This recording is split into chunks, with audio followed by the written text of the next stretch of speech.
달의 존재는 절대 우연이 아니다. 태양계에서 가장 신비로운 위성이라는 달. 인류가 달을 정복한 지 한참이 지난 지금까지도 달은 각종 음모론의 주인공 자리를 꿰차고 있습니다. 그중 유명한 음모론으로는 달 인공물설이 있는데요.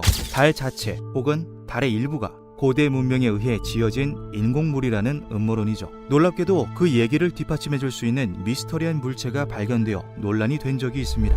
1. 캐슬. 1969년 7월 20일 인류는 마침내 달의 첫 발자국을 찍었습니다. 이후 달과 관련된 연구는 대호황을 이루었는데요.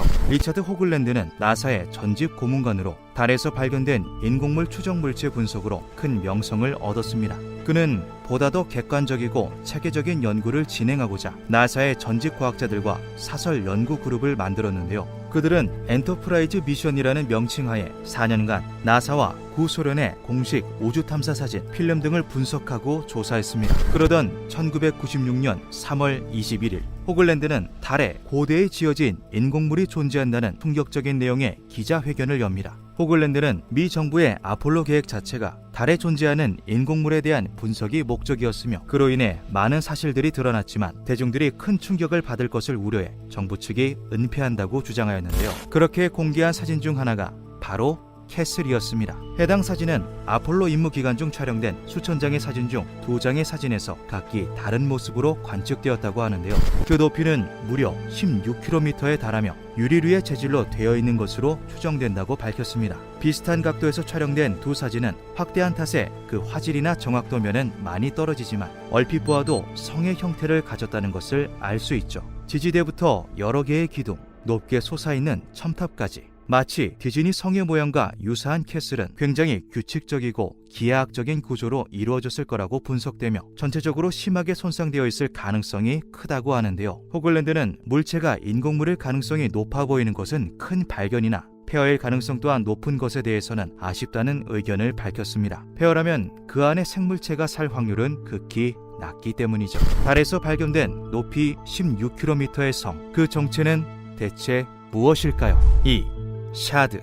1994년 6월 미국 오하이오 주립대학에서 달과 화성에 관한 공개 강연회가 열렸습니다. 이 강연회는 전 세계적으로 큰 화제가 되었는데요. 강연회가 끝난 후 열린 기자회견에서 달의 인공물이라고 추정되는 샤드의 존재가 드러났기 때문이죠. 샤드는 약 2.4km의 높이를 가진 볼링핀 모양의 구조물입니다. 가는 하부에 비해 두꺼운 중앙 부위, 솟아있는 상부까지 평평한 주변 지형과 비교해 보았을 때 샤드는 확실히 인위적인 느낌이 강한데요. 학자들은 해당 사진이 단순한 가스 방출 혹은 연기의 기둥이 우연히 찍힌 것이라고 반박하였습니다. 하지만 샤드는 기체라고 판단하기에는 너무도 명확한 그림자를 가지고 있었는데요. 이에 호글랜드와 엔터프라이즈 미션 팀원들은 샤드에 대한 추가적인 조사와 분석을 진행하였고 그것이 기체가 아닌 고체 상태의 구조물이라는 것을 밝혀냈습니다. 샤드는 빛 반사율이 굉장히 높다고 합니다. 때문에 재질이 유리나 수정 혹은 철로 구성되어 있을 것이라 추정되는데요. 내부는 육각형의 구조로 되어 있는 것으로 판단되며 상부 부분은 파손과 침식으로 인하여 모양이 고르지 않다고 합니다.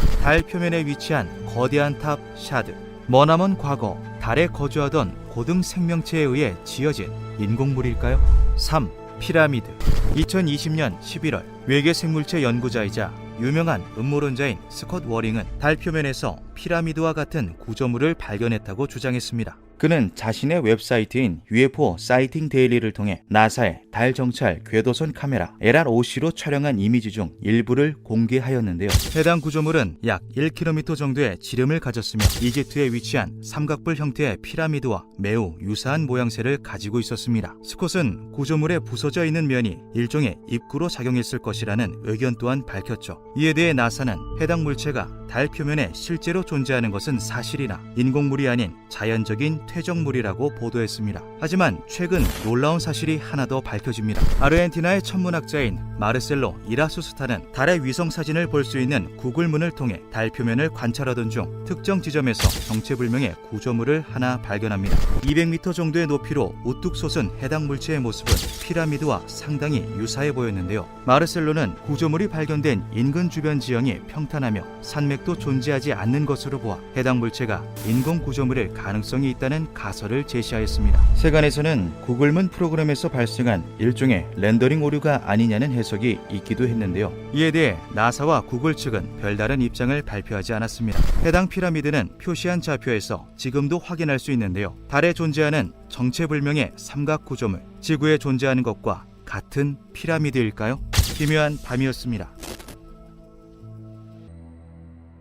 2020년 2월 6일 영국의 저명한 우주학자 모니카 그레이디 교수는 과학기술 전문 미디어 피조글을 통해 놀라운 주장을 제기합니다. 목성의 위성 유로파에 지능이 최소 문어와 비슷하거나 그보다 높은 생명체가 존재한다는 내용인데요. 유로파는 1610년 천문학자 갈릴레오 갈릴레이가 발견한 목성의 4개 위성 중 하나입니다. 반지름 1560km로 달보다는 조금 작은 크기이며 지구에서 6억 2700만 킬로미터 거리에 위치해 있죠. 별의 표면은 20에서 30km 두께의 얼음층으로 뒤덮여 있고 평균 온도가 영하 171도에 달해 겉에서 볼 땐 생명체가 살 수 없는 극한의 별처럼 보입니다. 그런데 내부 투시 장비로 위성을 관측한 결과 놀라운 사실이 밝혀집니다. 두꺼운 얼음층 아래에서 드넓은 바다의 존재가 확인된 건데요. 두께가 수십 킬로미터에 달하는 얼음층은 소행성 충돌을 막아주는 보호막 역할을 합니다. 생명체를 배양하기 위한 인큐베이터와 같죠. 얼음층 아래에 펼쳐진 지하 바다는 지구보다 약 2배 넓고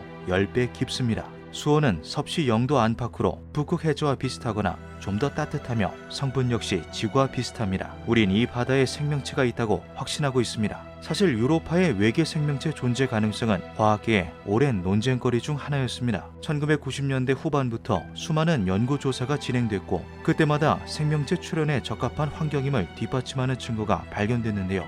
2019년 미국 캘리포니아 공대 연구진은 유로파 바다에서 지구처럼 염화 나트륨, 즉 소금이 다량 녹아있다고 밝혔습니다. 이는 유로파 해저가 생각한 것 이상으로 훨씬 더 지구와 닮아 있다는 것을 시사했죠.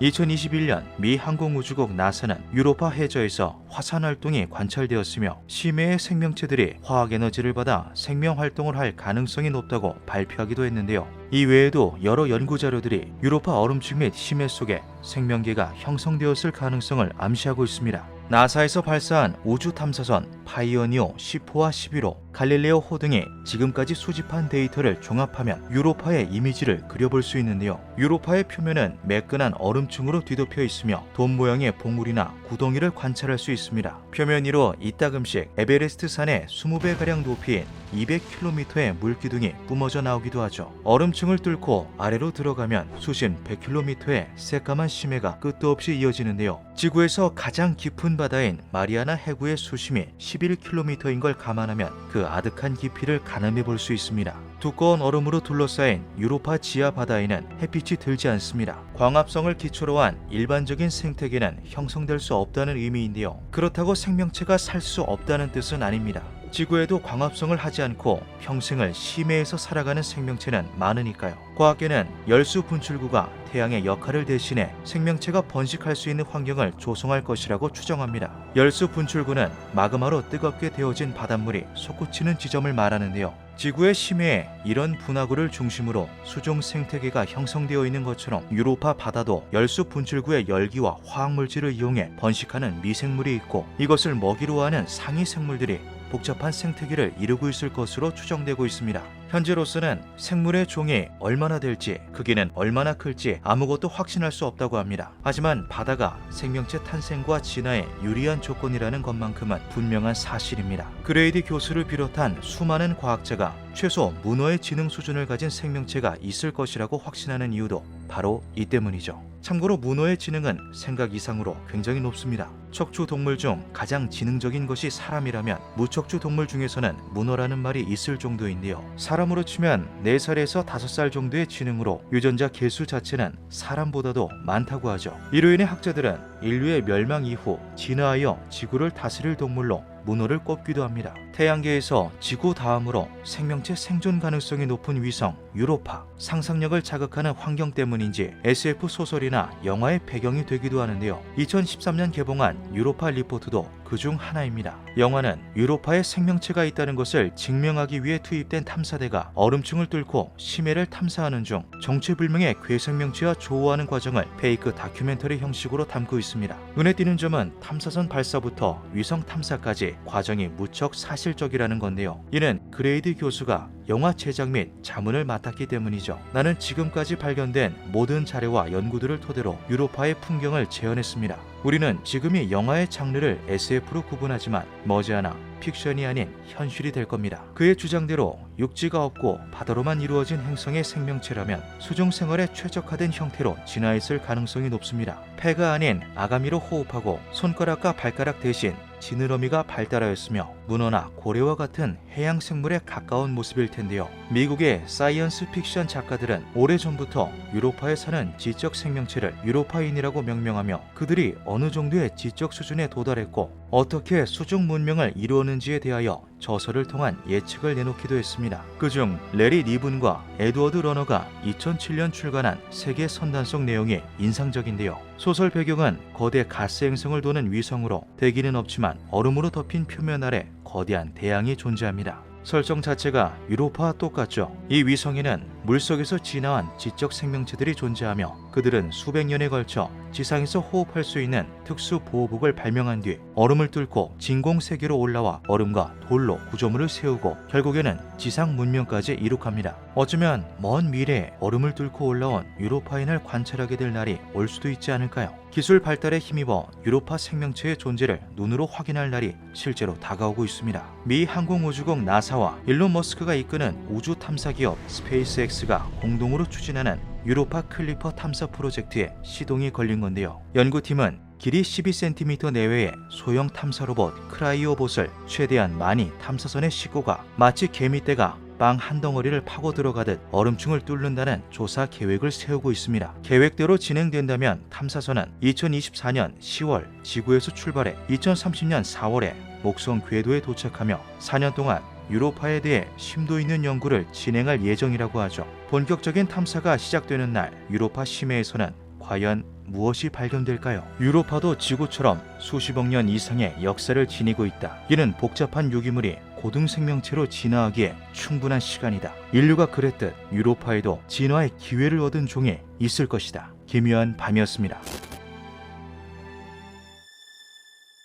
1991년 9월 15일 국제적으로 우주에 관심이 드높았던 시기 나사는 스페이스 셔틀 디스커버리호의 궤도선 STS-48호를 통해 지구의 대기를 관측한 실시간 영상을 전 세계에 생중계합니다. 반응은 뜨거웠으며 생방송으로 전해지는 우주의 모습에 사람들은 신기해하고 놀라워했죠. 그런데 방송을 시작하고 얼마 지나지 않아 충격적인 일이 벌어집니다. 실시간 우주 영상에 3대 이상의 움직이는 괴 비행체들이 포착된 것인데요. 더 놀라운 것은 비행체 중 하나가 지구 쪽으로 접근하자 지구로부터 번쩍이는 섬광 한 줄기가 발사된 것이죠. 이를 감지한 비행체는 급하게 방향을 틀어 도망치듯 우주 저편으로 사라졌습니다. 이 모든 상황은 중계를 타고 전 세계에 그대로 송출되었죠. 방금 상황은 누가 보아도 UFO가 지구로 접근하다가 지상에서 발사된 요격 무기를 피해 도망가는 것처럼 보였습니다. 각국의 방송사에는 방금 자신들이 본 것이 무엇이냐는 해명 전화가 빗발쳤고 나사는 이에 예정된 것보다 이른 시간에 방송을 급히 종료합니다.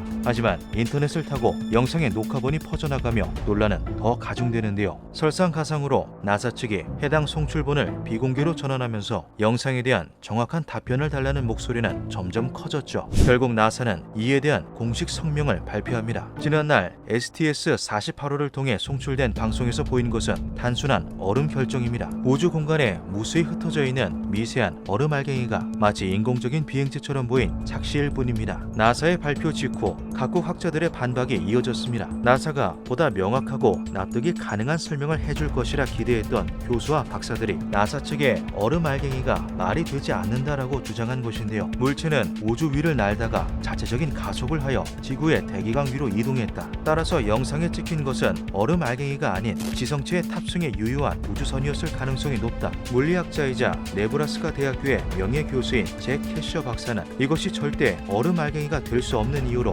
가속을 예로 들었습니다. 지구에서 뿜어져 나온 한 줄기의 섬광에 반응한 해당 물체가 인위적으로 속도를 급가속하여 위치를 벗어났다는 것인데요. 이에 나사 측은 해당 섬광은 STS-48호의 배기가스에서 유래한 것이며 얼음 입자들이 카메라 아주 가까이 떠 있어서 궤도선에서 발생한 열에 반응한 것이다라고 답하였죠. 이에 학자들은 기다렸다는 듯이 반박을 이어나갑니다. 물체와 빛의 움직임으로 예측해 보았을 때 비행체들은 셔틀에서 아주 멀리 떨어져 있는 것으로 관찰되었으며 섬광 역시 지구의 표면 근처에서 유래한 것으로 확인된다. 우주과학자 이언 플레밍은 이를 토대로 물체의 크기와 속도도 계산해 보았는데요. 그 결과 비행체의 지름은 무려 1km에 달하는 대형 모선인 것으로 밝혀졌으며 지구로 진입하던 때의 속력은 마하 73, 도주시 속력은 마하 285라고 주장했습니다. 지구 표면에서 유래된 섬광의 발사 속도는 무려 마하 500에 달했죠. 마하 1의 속력은 음속의 1배와 동일합니다. 마하 500이라는 것은 무려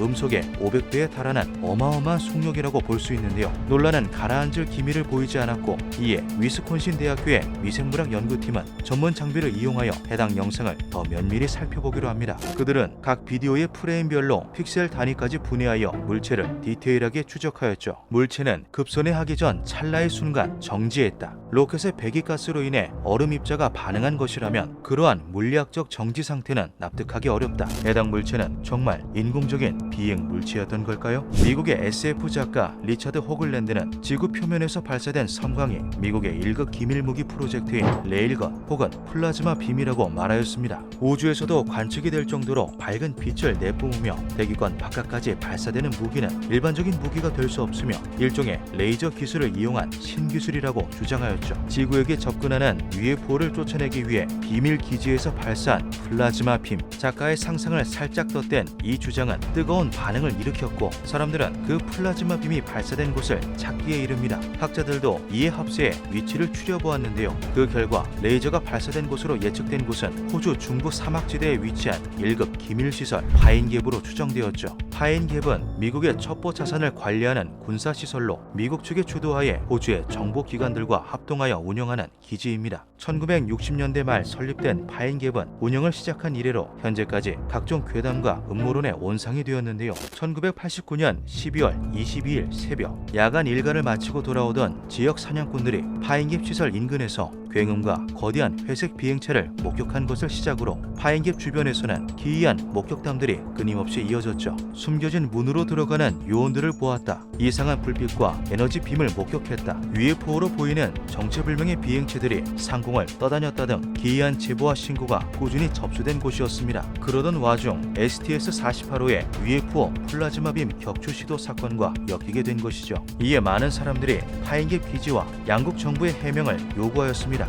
몇몇 이들은 직접 기지를 방문하기도 했는데요. 파인갭 측에서는 어떠한 답변도 내놓지 않았으며 무단으로 기지를 방문한 사람들은 현장에서 전원 체포되었습니다. 이후로도 해당 물체가 얼음 알갱이라고 주장하는 나사와 얼음 알갱이일 수 없다는 반박 학자들 사이의 주장은 좁혀질 기미 없이 팽팽히 맞섰습니다. 우주 왕복선 프로그램 존슨 스페이스 센터에서 일했던 전 나사 직원 제임스 오베르그는 비행체로 보이는 그것은 그저 단순한 얼음 입자 혹은 우주 쓰레기일 뿐이며 우주선의 추진기가 작동하며 제트 엔진에 의해 반응하는 것이라 말하였는데요. 이에 물리학자인 마크 칼로토 박사는 배기가스가 분출되었다는 나사 측 주장과 달리 우주선은 자세와 위치가 변하지 않은 채로 고정되어 있었기 때문에 로켓의 추진기가 작동했다는 주장 자체가 오류라고 지적하였죠. 이후 나사 측의 입장 고수, 파인갭 기지 측의 답변 거부 등으로 인해 사건은 공식 성명대로 얼음 알갱이인 것으로 일단락되었습니다. 하지만 현재까지도 이것이 얼음이나 우주 쓰레기가 아니라고 주장하는 학자들은 여전히 존재하며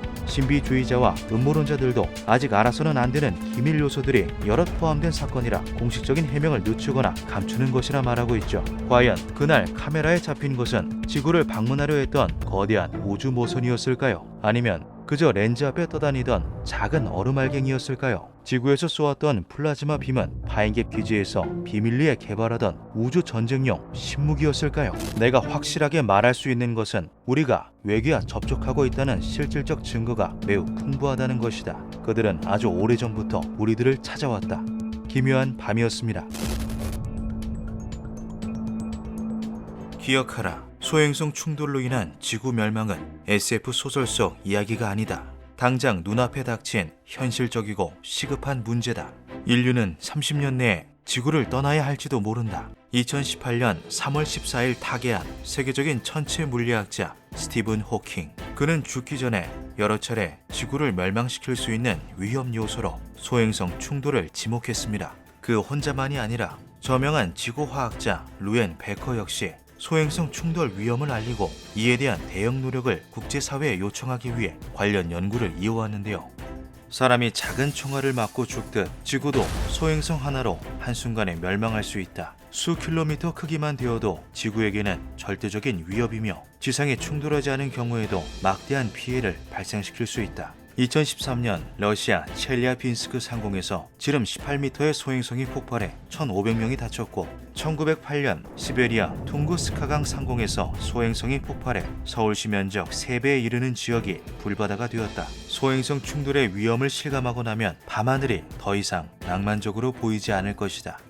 약 6,600만 년 전 지름 10km 내외의 소행성이 지구에 충돌합니다. 그리고 이것은 지구 생물의 75%를 지상에서 아예 지워버리는 대멸종을 발생시켰죠. 해당 연구 결과가 처음 나온 1980년대만 해도 소행성으로 인한 인류 멸망을 걱정하는 이는 많지 않았습니다. 그러던 1994년 7월 16일 슈메이커 레비 9 해성이 목성과 부딪히며 인류는 태초 이래 처음으로 천체 충돌을 관찰하게 되는데요. 이후 우주에 대한 관심이 높아졌으며 1990년대 후반부터는 딥 임팩트, 아마겟돈 등 소행성이나 해성 충돌을 주제로 한 영화도 쏟아져 나오기 시작했죠. 대중의 관심이 우주를 향하자 미국 정부는 미항공 우주국 나사에 너비 1km 이상인 지구 근접 천체의 90%를 목록으로 작성하라는 특명을 부여합니다.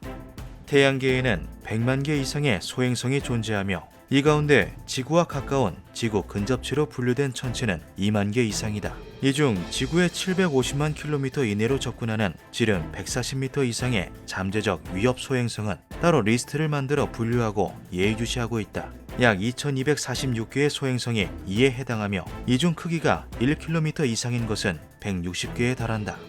놀라운 것은 이 중엔 지구를 아찔하게 비켜가거나 이미 지구에 충돌한 소행성도 있다는 건데요. 2022년 3월 11일 헝가리의 비스케스테테 천문대 소속 천문학자 크리스티안 사르네츠키는 무서운 속도로 지구로 돌진하는 소행성을 발견합니다. 관측 내용은 곧바로 나사에 전달됐으며 궤도를 계산한 결과 1시간 이내 지구에 충돌한다는 값이 나와 관련 기관에 긴급 공지가 떨어졌죠. 직경 2m 소행성 지구 접근 중. 지구까지 남은 거리 5만 킬로미터. 남은 시간 1시간. 충돌 확률 100%.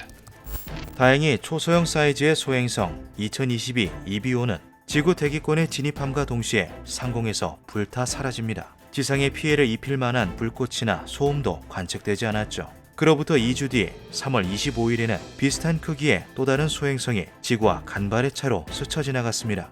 2022 이비오 같은 초소형 소행성은 무수히 많다. 10개월에 한 번꼴로 지구와 충돌한다고 보면 된다. 사이즈가 매우 작기 때문에 지구 가까이 근접하기 전엔 그 존재를 알아차리기 어렵다. 나사의 폴 코다스 소장은 소행성 발견 사례가 늘어나는 건 두려워할 일이 아니라 기념할 일이라고 말했습니다. 우리의 관측 장비가 더욱 정교해지고 민감해지면서 예전에는 미처 발견하지 못했던 소행성의 접근을 감지하고 충돌 위치와 시점, 피해 규모를 파악하게 되었다는 증거라는 것이죠. 나사 측은 1km급의 소행성 중 90% 이상은 모두 추적 관리되고 있으며 적어도 앞으로 100년 내에 지구와 소행성이 충돌할 가능성은 없다고 장담했습니다. 하지만 그 확신이 송두리째 흔들리는 사건이 일어나는데요. 2019년 7월 29일 일명 도시 파괴자라고 불리는 소행성이 지구 코앞까지 왔을 때 나사의 전문가와 학자들이 그 존재를 눈치채지 못했던 것이죠. 지구 충돌 몇 시간 전에야 발견된 소행성 때문에 세계 천문학자들이 기절할 뻔했다. 너비 100m 내외의 이 소행성은 발견 당시 초속 24km, 지금까지 인류가 만들어낸 최고 속도 보이저 1호보다도 빠른 속도로 지구로 돌진 중이었다.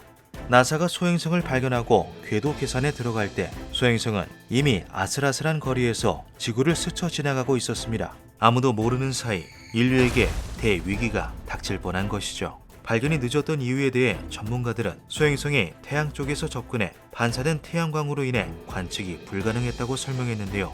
호주의 천문학자 마이클 브라운은 이번 소행성은 지구의 충돌 시 도시 하나를 완전히 파괴할 수 있는 도시 파괴자급으로 매우 커다란 핵폭탄 혹은 수십 메가톤의 TNT와 맞먹는 위력이었을 것이라고 밝혔습니다. 그러면서 이번엔 간발의 차로 지구를 비켜갔지만 아직 우리가 알지 못하는 위험한 소행성이 존재하며 어느 날 그들이 예고 없이 현관문을 두드릴 수 있음을 보여주는 사례라고 덧붙였죠. 지구가 수많은 천체들의 위협에 노출돼 있다는 사실을 상기시켜주는 사건은 이 외에도 수없이 많으며 지금 이 순간에도 일어나고 있습니다. 7년 뒤 2029년 4월 13일 엠파이어 스테이트 빌딩과 비슷한 크기의 초거대 소행성 아포피스가 인공위성보다도 가까이 지구에 근접한다. 2021년 3월 1일 우주 전문 매체 스페이스는 과학자들의 주장을 인용해 잠재적 위협 소행성 아포피스와 지구의 충돌 가능성을 경고했는데요. 지금까지의 궤도 추정치로 봤을 때 충돌할 확률은 2.7%로 낮은 편이지만 관계자들은 소행성이 지구의 인력에 휘말리거나 태양으로 인해 추진력을 얻는 등 변수가 일어나 궤도의 변화가 발생할 가능성은 얼마든지 있으며 희망적인 예측은 언제 뒤집힐지 모르는 상황이라고 경고했습니다. 거대 소행성이 인공위성보다 더 가까이 지구에 접근하는 2029년 소행성이 추락하는 상황을 가정해 볼 때 육지에 떨어진다면 국가 하나가 흔적 없이 사라지고 바다에 떨어진다면 초대형 쓰나미가 발생해 세계 해안 도시 곳곳이 수장될 가능성이 높습니다. 그 위력은 히로시마 원자폭탄의 약 10만 배. 초기 충격으로 가시거리 안에 있는 모든 동식물을 태우는 거대한 불덩어리가 생성되며 충돌로 인해 발생한 먼지와 연무가 지구를 감싸면서 햇빛을 차단해 이른바 충돌 겨울이 시작되죠. 이 경우 인간은 물론 대부분의 생물종이 멸종되는 최악의 시나리오를 맞게 됩니다. 다행히 나사를 비롯한 각국의 우주기관은 소행성 충돌의 위협을 인지하고 지구를 지키기 위한 방위 임무를 추진해왔습니다. 그리고 그 첫 성과로 2022년 9월 27일 무인 우주선 다트를 소행성 디모르포스에 고의로 충돌시켜 궤도를 변경하는 데 성공하죠. 인류가 처음으로 천체의 움직임을 바꾸는 데 성공한 것인데요. 테스트 성공 직후 우주선 다트 계정에는 이건 공룡들에 대한 복수다라는 짧은 자축 메시지가 게시되기도 했습니다. 과연 인류는 언제까지 소행성으로부터 안전할 수 있을까요? 우리는 종종 지구를 위협하는 존재가 우주 바깥에 있음을 망각하곤 합니다. 뉴스를 접해도 나사와 같은 첨단 기구의 방어 시스템이 지구를 굳건히 지켜줄 것이라 믿죠. 하지만 우주에서 바라보는 지구는 그저 얇은 옷을 걸친 어린아이에 불과할 뿐입니다. 어쩌면 우리는 위험한 순간을 가까스로 넘기며 살아남은 운 좋은 별에 살고 있는 것은 아닐까요? 기묘한 밤이었습니다. 2016년 11월 화성연구센터 사이도니아의 책임자 조지 하스가 놀라운 발표를 합니다. 우리는 화성의 리비아 몬테스 지역 내에서 관찰된 삼각 구조에 대한 나사 이미지를 3년간 분석했습니다. 이 기하학적 문양은 지층의 완벽한 대칭을 이루고 있으며 구조 안에는 동일한 특징을 가진 여러 지점들이 확인되고 있습니다. 이것은 자연 침식으로 인해 발생할 가능성이 매우 낮으며 아직 알려지지 않은 외계 문명의 실질적인 증거가 될 수 있습니다. 이 충격적인 내용은 같은 해 우주탐사 과학저널 스페이스 익스플로레이션의 논문 주제로도 쓰였는데요. 논문에는 외계 지적 생명체 탐사 프로젝트 세티의 연구원인 윌리엄 샌더스가 참여하였으며 지질학자 마이클 데이, 이미지 분석가 제임스 밀러 등 다방면의 전문가들도 포함되어 있었습니다. 이들은 2013년 7월 화성 표면에서 관찰된 특이 지형에 대한 조사를 수행하던 중 이곳을 찾아냈고 다른 곳과 더불어 세밀한 분석을 진행하였죠. 자연에서의 대칭은 생물체에게서 주로 나타납니다. 무생물체들은 무작위성을 가지는 것이 당연하며 자연적인 우연성에는 한계를 가질 수밖에 없죠. 해당 지형에서 관찰되는 대칭성은 자연적 메커니즘을 한참 벗어납니다. 연구진들은 지형에서 확인되는 높은 대칭성에 주목하였습니다. 2700m에 달하는 거대한 크기의 자연 언덕에 완벽한 각도와 평행을 가진 사다리꼴 지형이 존재한다는 것은 과학적으로 해석하기 어렵다는 것이었죠. 애리조나 대학의 행성 지질학 교수 알프레드 맥겐 박사는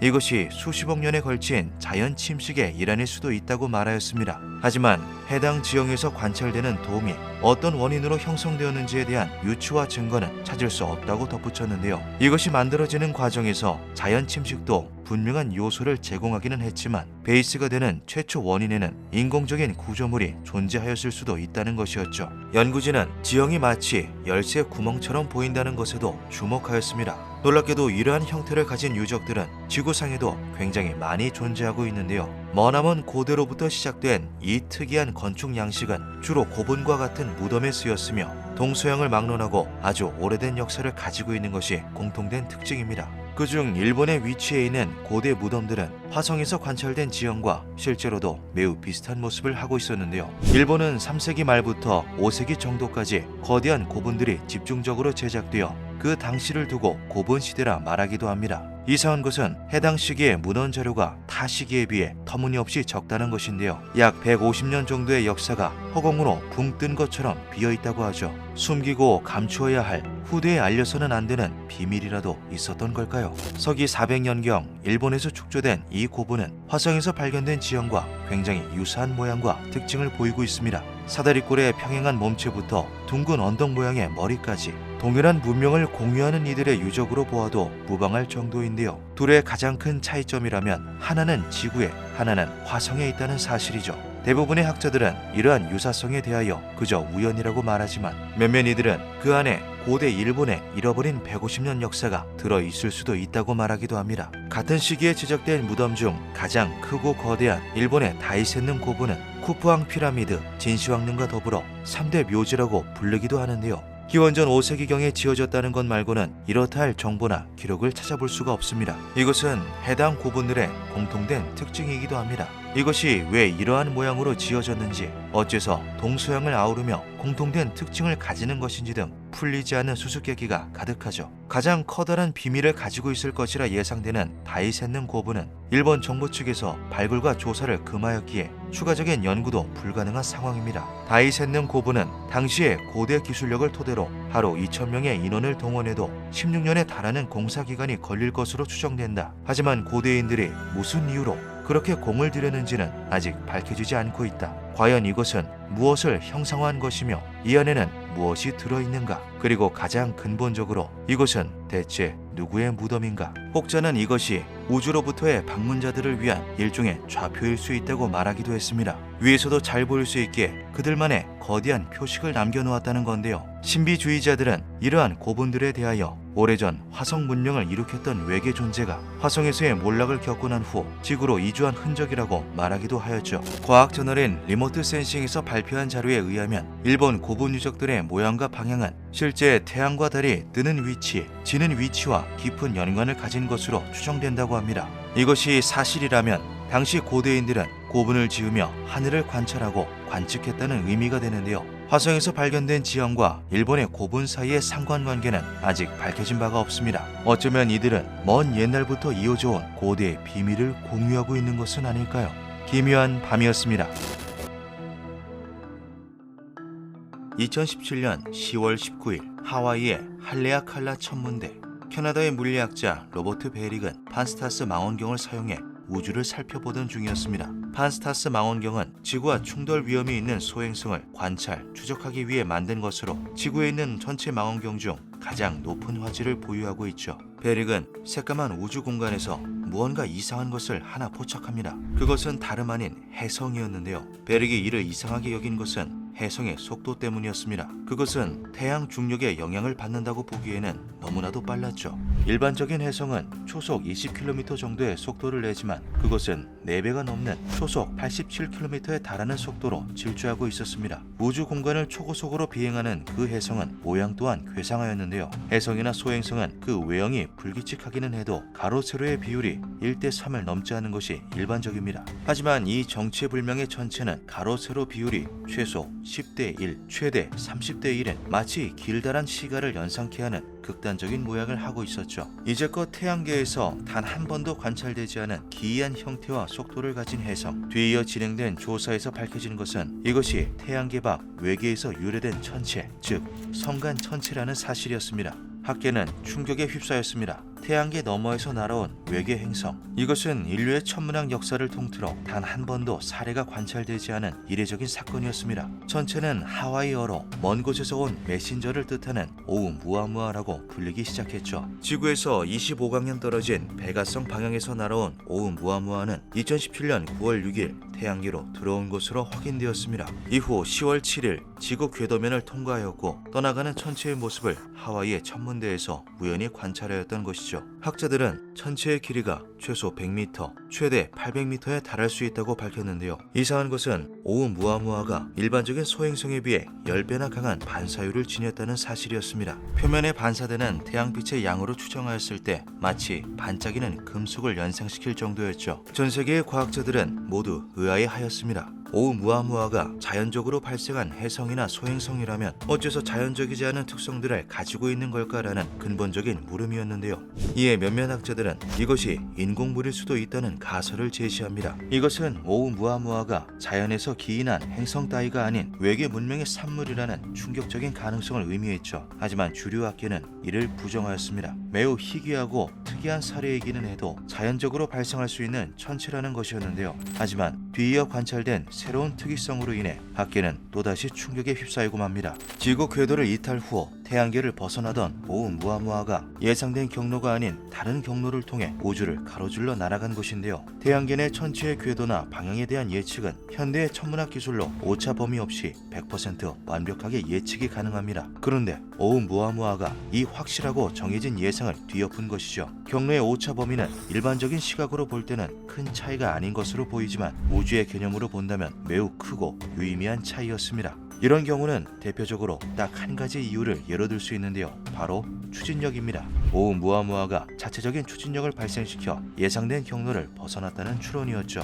주류학계는 이에 대해 해성이 태양 근처를 지나칠 때 발생하는 가스는 길다란 해성의 꼬리를 남긴다. 이것은 제트 분사와 같은 일종의 추진체가 되어 해성의 이동 경로에 영향을 미칠 수 있다라고 말하였습니다. 이러한 분사체는 천체가 자신의 질량을 잃어가며 발생시키는 것이기 때문에 만약 오umu아무아가 해당 가설을 토대로 추진력을 얻은 것이라면 10분의 1에 해당하는 질량을 잃었어야 했는데요. 관측한 오umu아무아에서는 질량 소실과 해성의 꼬리 그 어느 것도 확인되지 않았죠. 이후 등장한 가설은 수소 얼음설이었습니다. 오umu아무아 표면에 붙어있는 수소 얼음들이 태양열로 인해 증발하며 가속을 일으켰다는 것인데요. 하지만 이 의견 역시 과학적인 납득은 어려웠습니다. 해성은 굉장히 거친 외형을 가지고 있는데요. 이러한 불규칙한 표면에 분포되어 있는 수소 얼음이 증발하며 추진력을 발생시킨 거라면 전체의 진로 방향 역시 불규칙해야 했습니다. 하지만 오umu아무아는 마치 뒷꽁무니에만 수소 얼음을 달고 있는 것처럼 한 곳에서만 가스를 분출해내며 부드럽고 안정적인 가속도를 만들어냈죠. 이것은 이론적으로 불가능한 것은 아니었지만 확률적으로는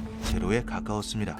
또한 태양열로 인한 수소 얼음의 증발이 원인이라면 태양과 멀어질 시 그 속도와 힘이 줄어야 정상인데요. 오umu아무아에게서는 그러한 자연스럽고 당연한 감속이 관찰되지 않았죠. 이처럼 설명되지 않은 특징들로 가득했지만 주류학계는 매우 이상하긴 해도 어쨌든 자연적으로 발생한 희귀 천체라는 것으로 의견을 모았습니다. 몇몇 학자들이 외계로부터 유래된 인공물일 수 있다는 주장을 꾸준히 제기했지만 학계 내 인정을 받지는 못하였죠. 사실 우주와 관련한 논쟁에서 외계 문명에 대한 시각은 굉장히 보수적입니다. 주류 과학으로 치지 않고 그저 흥미로운 가십거리 정도로만 여기고는 하는데요. 이때 주류학계에 굉장히 날카로운 지적을 하며 오umu아무아가 외계 탐사선일 수 있다는 주장을 한 학자가 있었습니다. 그의 이름은 에이브러햄 로브. 그는 하버드대 천문학과의 학과장으로 국립 아카데미 물리학 및 천문학위원회 의장을 맡고 있기도 한 타임지 선정 우주 분야에서 가장 영향력 있는 인물 25인 중 한 명이었습니다. 일부 과학자들은 외계 문명의 가능성에 대해 논의하려 하지 않는다. 인류가 특별하고 유일무이한 존재라고 믿는 것은 버려야 할 편견이다. 먼 옛날의 동굴 원시인이 현대의 스마트폰을 본다면 그것을 그저 빛나는 돌 정도로만 생각할 것이다. 그들은 평생을 돌만 봐왔기 때문이다.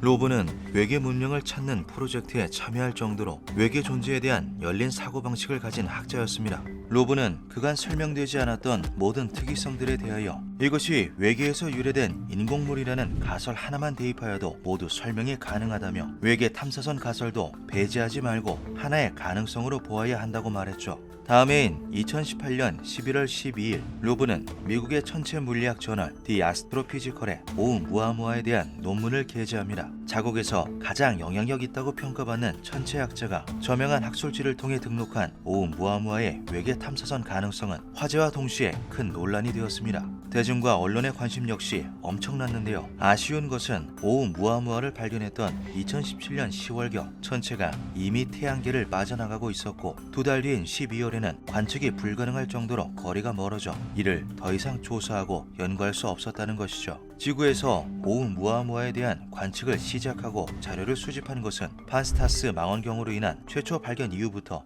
11일 동안이 전부였습니다. 이로 인해 오umuamua에 대한 모든 가설들은 그저 확인할 수 없는 가능성으로 남을 수밖에 없었죠. 그러던 2021년 3월 미국 애리조나 주립대학교의 우주탐사학과 연구진들이 오umuamua에 대한 새로운 가설을 제기합니다. 오umuamua의 밝기와 크기, 형태, 속도 등을 모두 고려하여 컴퓨터 모델로 재구성하였다. 그 결과 오umuamua는 질소 얼음 덩어리인 것으로 추측되었으며 표면이 차츰 증발하는 특성을 가지고 있어 설명되지 않은 모양과 추진력을 가질 수 있었던 것으로 예상되었다. 연구팀은 오umuamua가 기존에 알려졌던 C가형이 아닌 피자와 같은 둥그렇고 평평한 형태일 수 있다는 말도 덧붙였습니다. 이 주장은 학계 내에서 신빙성 있는 가설로 인정받는 듯 하였으나 곧장 반박에 부딪혔는데요. 이 정도 크기의 질소 얼음 덩어리가 형성되려면 우리 은하계에 존재하는 별 질량의 무려 1000배가 필요하다는 사실이 밝혀진 것이죠. 이것은 과학적으로 납득하기 어려운 수치였고 그렇게 오umuamua의 정체는 다시 미궁속으로 가라앉게 됩니다. 에이브러임 로브는 여전히 외계 탐사선 가능성을 고수하였습니다. 오umuamua의 모든 관측 특이성을 고려하였을 때 외계 문명에서 유래된 첨단 기술의 일부라는 것 말고는 달리 설명할 길이 없다는 기존 주장을 되풀이한 것인데요. 그는 이것이 고등 생명체의 우주 폐기물 혹은 망가진 우주선일 수 있다는 의견도 더하였죠. 이를 지지하는 다른 학자들도 먼 고대에 전 우주적으로 뿌려진 수많은 외계 탐사선 중 하나일 수 있다고 말하였습니다. 이러한 성간 탐사선은 인류 역시 발사한 이력이 있습니다. 대표적으로 보이저호를 예로 들 수 있는데요. 1977년 발사된 보이저호는 태양계 내의 행성들을 차례로 탐사한 뒤 태양계를 벗어나 현재까지도 우주를 항해 중입니다. 보이저호는 2030년 정도까지 인류와 신호를 주고받을 수 있을 것이라 예상되는데요. 동력이 다하고 나면 지구와의 교신이 불가한 채로 끊임없이 우주를 항해해 나아갈 예정이죠. 보이저호에는 코스모스의 저자이자 천문학의 대가인 칼 세이건의 제안으로 인해 장착된 황금 레코드판이 존재합니다. 황금 레코드판은 보이저호가 여정 중 외계 문명과 접촉할 가능성을 위해 제작된 것으로 인류의 각종 정보와 메시지를 담은 LP 디스크인데요. 지구의 다양한 모습을 담은 사진, 세계 각국의 인사말, 거장들의 음악이 담겨 있으며 태양계의 위치와 지구의 대략적인 좌표 정보 또한 담겨 있습니다. 대부분의 학자들은 외계 생명체가 황금 레코드판을 발견하여 답신을 보내오거나 지구로 찾아올 확률은 제로에 가깝다고 말하고는 합니다. 하지만 앞서 말했듯 보이저호는 앞으로도 수만 년 동안 인류가 다 사라지고 난 후에도 영원히 우주를 항해할 예정이죠. 그렇게 되면 수만 년 후에 미래 우주에 존재할 수 있는 지구와 비슷한 외계 행성에서 그것을 발견할지도 모르는 일입니다. 그리고 보이저호와 같이 오umuamua도 수만 년 전 고대에 멸망한 외계 문명에서 발사한 탐사선일 수 있다는 것이죠. 오umuamua는 먼 옛날에 발사한 외계 탐사선 혹은 버려진 우주선인 걸까요? 이미 태양계를 떠나버린 오umuamua에 대한 조사는 이루어지지 못하고 있습니다. 몇 년 새 천문 관측 기술은 발전하였지만 오umuamua는 이미 지구에서 32억 킬로미터 떨어진 우주의 암흑 속을 지나고 있기 때문에 현존하는 어떠한 장비로도 포착할 수가 없는 상황이죠.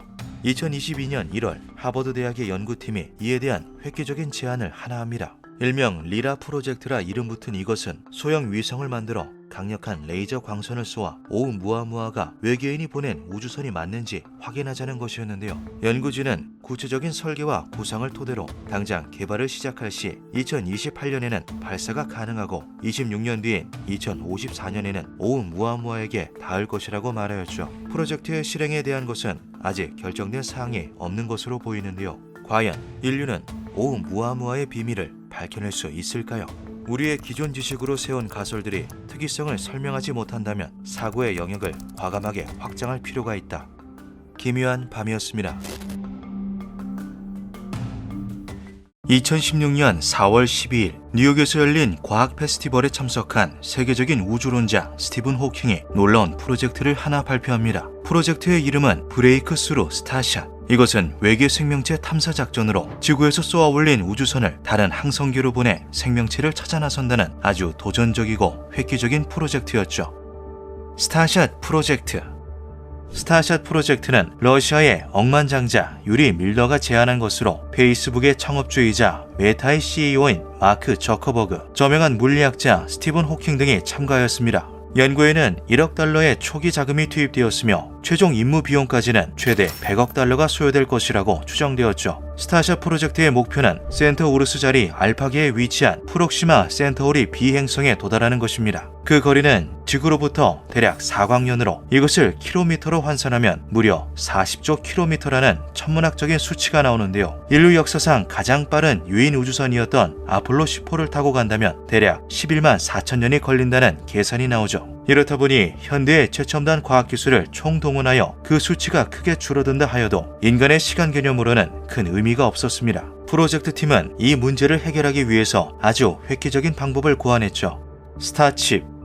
프로젝트의 실행을 위해서는 우선 1000대가량의 초소형 우주선 나노크래프트를 만들어야 합니다. 스타칩이라고 이름 붙은 각각의 우주선은 무게가 수그램을 넘지 않을 정도로 가벼우며 통신장치, 카메라 등의 최첨단 기기들도 내재되어 있죠. 이것을 하나씩 발사하여 지구 궤도에 띄운 뒤 지상에서 고에너지의 레이저를 쏘아 스타칩에 달린 돛에 명중시켜 그 전진 속도를 초속 6만 킬로미터까지 순식간에 상승시킨다는 계획이었습니다. 초속 6만 킬로미터를 시속으로 환산하면 2억 1600만 킬로미터인데요. 이는 빛의 속도의 20%에 해당하는 엄청난 속도입니다. 아직 인류가 한 번도 구현해내지 못한 영역으로 일주에 지구를 한 바퀴 반을 돌 수 있으며 지구에서 태양까지 도달하는데도 40분이면 충분하죠. 물론 이 기술을 개발하고 사용할 수 있게끔 완성하는 데만 20년에서 많게는 30년까지 걸릴 것이라는 추산이 나왔습니다. 하지만 프로젝트가 성공한다면 스타칩은 지구에서 발사된 지 단 4일 만에 인류가 가장 멀리 보낸 우주선 보이저호를 앞지르고 21년이면 목표한 행성인 프록시마 센타우리 B에 닿을 수 있는 계산이 나오죠. 목표에 닿은 스타칩 우주선은 프록시마 센타우리 B 행성을 조사한 뒤에 그 정보를 다시 레이저 펄스로 지구에 쏘아보낼 계획입니다. 그 전파는 대략 4년 후에 지구에 닿게 되는데요. 결론적으로 프로젝트의 완전한 성공은 지금으로부터 40년에서 50년 후에나 이루어질 수 있는 것이죠.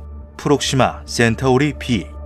그렇다면 이렇게 천문학적인 금액과 노력을 들여 프록시마 센타우리 B 행성으로 가려는 이유는 무엇일까요? 그 이유는 간단 명료합니다. 프록시마 센타우리 B는 지구와 무척 닮아있는 행성이기 때문이죠. 지구와 닮은 행성이라는 것은 그 행성에 우리와 같은 모습을 한 외계 생명체가 존재할 가능성이 매우 높다는 것을 의미합니다. 프록시마 센타우리 B는 지구 질량의 1.27배 정도로 추정되며 태양의 역할을 하는 항성 프록시마도 존재하고 있는데요. 나사의 분석 결과 생명체들이 살아가기에 적합한 환경을 지닌 우주 공간 골디락스 존에 속하는 것으로 밝혀졌습니다. 태양계에 존재하는 행성들 중 골디락스 존에 위치하는 대표적인 행성이 바로 지구이죠. 물론 골디락스 존이라고 해도 생명체가 살기 위해서는 수많은 부가 조건들이 갖추어져야 합니다. 단단한 암석으로 이루어진 일정 크기 이상의 행성이어야 하고 액체 상태의 물이 존재해야 하며 대기압과 대기 구성 또한 적절하게 이루어져야만 하죠. 우주에 이러한 전제 조건들을 갖추고 있는 행성은 지금까지 꽤 여러 개가 발견되었습니다. 하지만 그 거리가 너무나도 아득하여 탐사는커녕 제대로 된 관측조차 못하고 있었는데요. 태양계에서 가장 가까운 항성계에 위치한 프록시마 센타우리 B가 탐사를 해볼 만한 영역 안에 존재하는 행성 중 외계 생명체의 가능성이 가장 농후했던 것이죠. 실제로 천체 예술가가 그린 프록시마 센타우리 B의 상상도는 지구와 꽤 비슷한 모습을 하고 있습니다. 항성인 프록시마의 거리가 가까워 그 크기가 매우 커 보인다는 것을 빼면 지구에서 태양을 바라보는 것과 매우 닮았죠.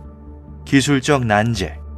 하지만 이 모든 것을 실현하기 위해서는 아주 많은 기술적 과제들이 뒤따라야 합니다. 이로 인해 스타샷 프로젝트를 다소 회의적으로 바라보는 시각도 많은데요. 우선 1000대가량 제작해야 하는 나노크래프트, 스타칩에 달아줄 돛의 제작부터 그 과정이 험난합니다. 토츠는 무게를 가볍게 하기 위해 원자 수백 개 수준의 두께를 가져야 하며 지구에서 발사하는 레이저 광선을 거의 다 반사시킬 수 있는 특수 소재로 제작되어야 하는데요. 그렇지 않으면 레이저의 열에 의해 스타칩이 파괴될 수 있기 때문이죠. 스타칩 또한 수그램 안에 카메라, 통신장치를 포함한 소형 컴퓨터를 내장시켜야 하는데 이 모든 성능을 단 몇 그램 안에 집어넣기에는 현재 기술력으로 제약이 많습니다. 집어넣는다고 해도 그 성능이 너무나도 낮았던 것이죠. 또한 스타칩은 수십 년간의 우주 여정을 버틸 만큼 내구성도 좋아야 합니다. 극한의 가속, 냉기, 진공 상태를 견뎌야 하며 각종 우주선과 우주 먼지와의 충돌에서도 살아남을 수 있어야 하죠. 앞선 난제들을 해결하고 나면 이제는 레이저를 개발해야 하는데요. 레이저는 대기의 영향을 최소화하기 위해 건조한 사막지대에 설치해야 하며 각각의 스타칩을 초고속으로 가속시키기 위해 무려 100기가와트에 달하는 엄청난 전력을 사용해야 합니다. 이것은 원자력 발전소 100기급의 전력인데요. 이것을 만들어 쏜다고 해도 우주 한복판에 위치한 가로 세로 4m 크기의 돛에 정확히 명중시켜야 하는 과정이 뒤따르죠. 이를 위해서는 지구의 자전과 공전을 포함하여 지상으로부터 우주까지 발생할 수 있는 모든 오차 범위와 방해 요소를 고려해야 합니다. 이렇게 현재로서는 당장 해결할 수 없는 기술적 난제들이 많아 개발 기간에 20년에서 30년까지도 소요된다는 추론이 나온 것이죠.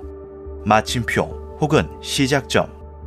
하지만 그럼에도 불구하고 이것은 분명 시도해볼 만한 가치가 충분한 매력적인 프로젝트입니다. 과연 스타샷 프로젝트는 인류가 끊임없이 갈구해왔던 외계 생명체 탐구에 대한 마침표를 혹은 시작점을 찍을 수 있을까요? 우주학자들은 다소 어려운 전제 조건들에도 불구하고 스타샷 프로젝트를 희망적으로 바라보고 있습니다. 우주에는 공기 저항이 없기 때문에 한번 가속된 속도는 줄어들지 않는데요. 때문에 개발과 실행이 순조롭게 이루어진다면 우주선을 빛의 속도의 20%까지 끌어올릴 수 있을 것이며 1000대 중 100대는 어쩌면 수십 대 혹은 한 대라도 20년 후 프록시마 센타우리 B에 닿을 것이라고 말이죠. 스타샷 발사는 2036년으로 예정되어 있습니다. 계획대로 진행된다면 인류는 2060년대쯤 역사상 최초의 외계 생명체 사진과 정보를 얻을 수도 있는데요. 영화보다 더 영화 같은 외계 탐사 작전 브레이크스루 스타샷 프로젝트의 완전한 실현이 이루어지는 날 인류는 오랜 궁금증을 해결할 수 있을까요? 과연 미지의 행성 속에서 우리는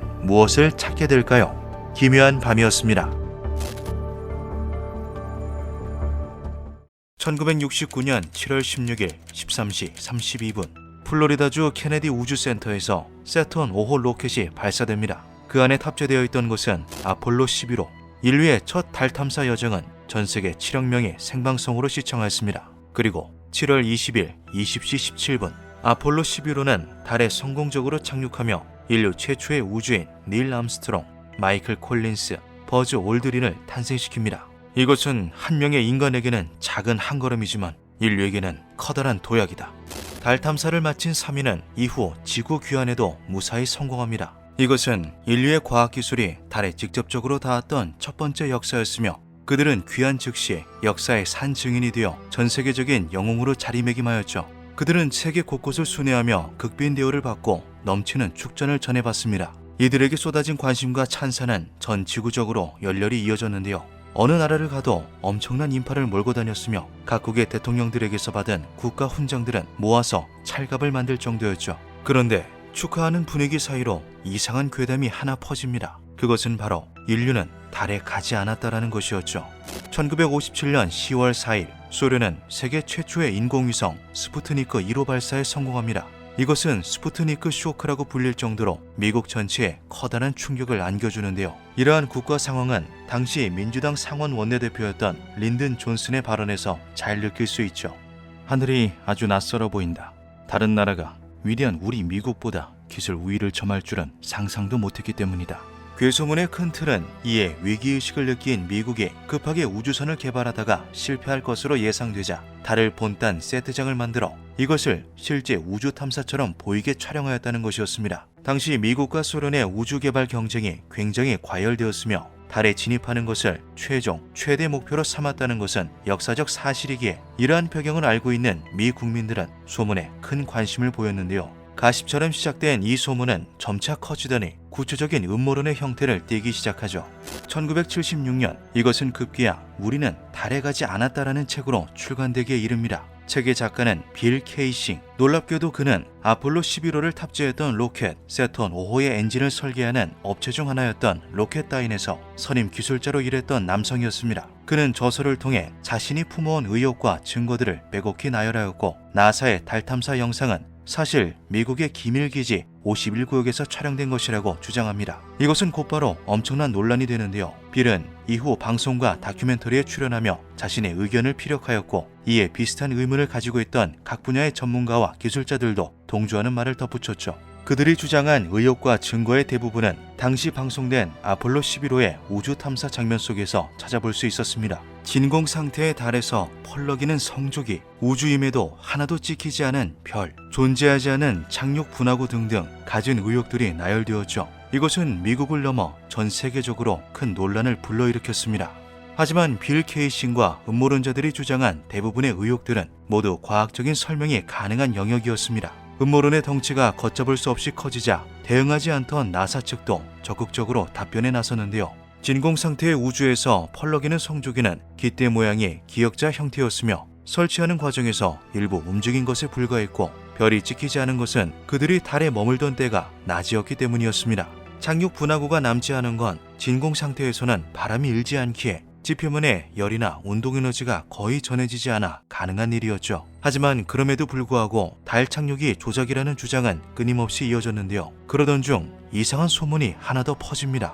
1968년 2001 스페이스 오디세이를 제작하여 그의 아카데미 시각 효과상을 받고 미국 영화 협회로부터 역대 최고의 SF 영화라는 찬사를 받은 감독 스탠리 큐브릭. 충격적이게도 그가 아폴로 11호의 달 착륙 영상을 촬영하였다는 건데요. 아폴로 11호가 발사되기 불과 1년 전 놀라운 연출로 우주를 완벽하게 구현해낸 큐브릭 감독을 나사 측이 섭외했다는 것이었죠. 당시 이것은 그저 흥미 위주의 소문으로 그쳤지만 1980년 하나의 영화로 인해 이 음모론은 새로운 국면을 맞게 됩니다. 그것은 현재까지도 공포영화의 걸작으로 손꼽히는 큐브릭 감독의 샤이닝이었습니다. 스티븐 킹의 동명소설을 원작으로 만들어진 샤이닝은 고립된 호텔 안에서 서서히 미쳐가는 주인공의 광기를 표현한 영화로, 주인공 잭 토렌스 역할을 맡았던 배우 잭 니콜슨의 도끼씨는 아직까지도 역대 가장 공포스러운 장면으로 회자되고 있죠. 그런데 영화를 본 사람들 중 몇몇이 충격적인 주장을 합니다.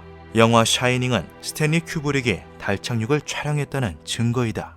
영화에는 잭 토렌스의 아들인 데니 토렌스가 카페트 위에서 장난감 자동차를 가지고 노는 장면이 나옵니다. 데니는 아폴로 11 USA라고 적힌 스웨트를 입고 있는데요. 앉아있던 데니는 카페트 위에서 천천히 일어납니다. 마치 아폴로 11호의 이륙을 표현한 것처럼 말이죠. 카페트의 무늬 또한 특이했는데요. 이 육각형의 기하학적 무늬는 실제 나사의 아폴로 11호 발사대와 상당히 유사한 모양을 하고 있습니다. 일어난 데니는 천천히 걸어 237호실로 들어가는데요. 원작 소설에도 등장하는 이 방의 원래 호수는 217호였습니다. 영화 속에서는 이 변경된 방 번호를 꽤나 길게 의도적으로 보여줍니다. 스탠리 큐브릭 감독은 연출의 천재라고 불리우는 완벽주의자 성향의 감독인데요. 음모론자들은 이것이 분명 무언가 상징하는 것이라 생각하였고, 달과 지구 사이의 거리인 23만 7천 마일을 뜻한다고 주장하였죠. 발사대와 비슷해 보이는 카페트 위에서 우주선이 그려진 티셔츠를 입고 일어나 237호실로 걸어 들어가는 모습은 마치 아폴로 11호가 우주를 날아 달에 착륙하는 것을 비유한 것처럼 보였죠. 의혹은 이뿐만이 아닌데요. 영화에는 쌍둥이 자매 귀신이 등장합니다. 이 역시 기존 소설과 다르게 각색된 부분인데요. 쌍둥이는 라틴어로 제민이라고 읽습니다. 그리고 이것은 아폴로 11호의 프로젝트명과 동일하죠. 이 외에도 잭이 All work and no play makes 제거 돌보이라고 반복 타이핑하는 구절의 all이 아폴로 11호의 약자 A11을 암시한다는 것, 아폴로 11호에 실린 음료와 동일한 음료가 영화상 등장한다는 것, 미국을 상징하는 독수리와 성조기가 영화 곳곳에 나오는 것 등도 아폴로 11호와의 연관점이라고 주장합니다. 대중들은 나사와의 비밀 서약으로 인해 이것을 직접적으로 말할 수 없었던 큐브릭 감독이 영화를 통해 아폴로 11호의 진실을 폭로한 것이라고 말했습니다. 스탠리 큐브릭은 이에 대해 어떠한 긍정도 부정도 하지 않은 채 묵묵부답으로 일관하였는데요. 큐브릭 감독은 1999년 71세의 나이로 생을 마감할 때까지도 이와 관련한 의혹에 대해서는 별도의 해명을 하지 않았죠. 그렇게 시간은 흘러 2015년 12월 영화 제작자였던 패트릭 머레이가 슈팅 스탠리 큐브릭이라는 제목의 인터뷰 영상을 하나 공개합니다. 20세기 말 머레이는 당대 최고의 거장이었던 스탠리 큐브릭과 대화를 하기 위해 여러 번의 인터뷰 요청을 하였지만 매번 거절을 당했다고 하는데요. 어느 날 큐브릭 감독으로부터 연락을 받은 머레이는 그의 저택으로 찾아갑니다. 머레이는 이날이 큐브릭 감독이 사망하기 3일 전인 1999년 3월 4일이라고 말하였죠. 머레이는 인터뷰 전 총 88페이지에 달하는 비밀유지 협약서에 서명을 한 뒤 인터뷰 내용을 향후 15년간 공개하지 않겠다는 서약도 하였다고 주장했습니다. 다음은 영상 속 그들의 실제 대화를 토대로 해석한 인터뷰 내용 중 일부입니다. 거절해오던 인터뷰를 결심하신 이유가 무엇입니까? 시간이 지나면 지날수록 모든 것들이 저를 괴롭혀왔기 때문입니다. 저는 당시 그 일에 대한 기회, 도전, 제작이 흥미로웠기에 큰 갈등을 하지 않았습니다. 사실적인 영화 한 편을 만든다고 여겼죠. 이후 사회에 주게 될 장기적인 영향에 대해서는 많이 생각하지 않았습니다. 무슨 이야기를 하시는 거죠? 이것은 일종의 고백입니다. 사람들이 분명 보았지만 제가 만든 줄 모르고 있는 영화 한 편에 대한 고백이죠. 저는 미국의 역사에 기록될 커다란 위작을 남겼습니다. 달 착륙은 모두 가짜이며 그것을 촬영한 사람은 저입니다. 이게 무슨... 저는 인터뷰를 하기 위해 8개월 동안 기다렸어요. 당신이 만든 16개 영화에 대한 질문을 정리해왔습니다. 그런데 갑자기 달 착륙의 진실이라니요. 우리가 달에 착륙하지 않았다는 말씀이신가요? 네, 우리는 달에 가지 않았습니다. 그 영화는 거대하고 전례 없을 사기임과 동시에 제 인생 최고의 걸작이죠. 그 말이 사실이라면 미 정부와 나사가 이것을 조작한 이유는 무엇입니까? 당시 기술력으로는 그곳에 가는 것이 불가능했기 때문입니다. 이 인터뷰 영상은 공개 즉시 전 세계적으로 엄청난 논란이 되었습니다. 음모론을 지지하던 이들은 드디어 사건의 진상이 풀렸다고 말하기도 하였죠. 하지만 큐브릭의 미망인이었던 크리스티안과 그의 딸이었던 비비안은 영상 속에 등장하는 남성이 큐브릭이 아니며 모두 조작이라고 주장하였는데요. 생김새는 매우 비슷해 보였지만 음성 분석 결과 실제 큐브릭의 음성과는 다르다는 결과가 나왔죠. 그럼에도 이것은 시들해진 달 착륙 음모론에 다시금 불씨를 키웠고 음모론자들은 영상 속 남성이 큐브릭이 맞으며 그가 진실을 폭로한 것이라고 말하기도 했습니다. 머레이가 공개한 영상은 현재 계정이 해제되어 확인이 불가능한데요. 영상 속 큐브릭을 닮은 남성의 정체는 무엇이며 머레이는 어째서 이러한 영상을 찍어 15년이 지난 후에야 공개했던 걸까요? 아폴로 11호와 관련한 달 착륙 음모론은 세계에서 가장 유명한 음모론이라고 불리기도 합니다. 모든 것이 세트장에서 촬영되었다는 주장, 사람은 타지 않은 채 우주선만 달에 보낸 것이라는 주장 등 과학적인 증빙이나 역사적 사실과는 별개로 의혹들은 현재까지도 끊이지 않고 있죠. 과연 그들의 주장처럼 아폴로 11호에는 우리가 미처 알지 못하는 비밀이 숨어 있는 걸까요? 기묘한 밤이었습니다.